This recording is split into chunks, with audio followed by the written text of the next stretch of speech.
మా ఫ్రెండ్ గుడ్ల కూరకు చేసుకొచ్చినారు. ఇది ఎట్లా ఉందంటే మా ఊర్లో పెద్ద మనుషులు ఒక్కసారి అంటున్నారు, కొంతమంది ఉన్నారన్నమాట. ఏం తినొచ్చినావా అంటే మేము గుడ్ల కూరకు తినొచ్చినామా అంటే ఏంది గుడ్ల కూరకు తిన్నావా అంట. ఏం అలానే మా ఫ్రెండ్ కూడా మాటలు సరిగా రాలే చూడండి. మీరైతే తప్పుకైతే అనుకోవద్దు, పెద్ద మనుషులు అలానే చేస్తున్నారు తమాషాకి, మేము కూడా అలానే అనుకున్నాము.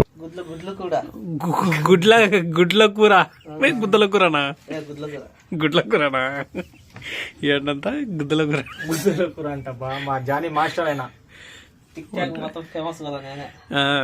ఇంకా మా ఫ్రెండ్ వచ్చి ఫేమస్ చేయాలంట బా. ఎవరన్నా కామెంట్లతో కొద్దిగా ఫేమస్ చేయండి. కానీ ఒక విషయాల్లో అయితే నెత్తిన పెట్టుకుని మెంచుకోవచ్చు. వంటలు అయితే సూపర్ గా చేస్తాడు ఫ్రెండ్స్. నిజంగా బా తింటే నోట్లో పెట్టుకుని హాహా అనాలి, అట్టుంటాయి టేస్ట్ అనమాట. బాగా మంచిగా చేస్తాడు. నాకైతే అసలు రావు ఉండడానికి, ఏమున్నా కూడా వేరే వాళ్ళు వండితే తినడమే తప్ప. చాలా బాగున్నాయి, టేస్ట్ కూడా చాలా బాగా చేసినాడు అనమాట. ఇంకా గుడ్ల కూరాకులో మనము ఇంకా ఇరానీ అలానే పువ్వుతుంది, అది వేసుకుని ఇంకా తింటున్నాం ఫ్రెండ్స్. ఈ వీడియో మీకు నచ్చినట్లయితే like and share and subscribe అయితే చేసుకోండి.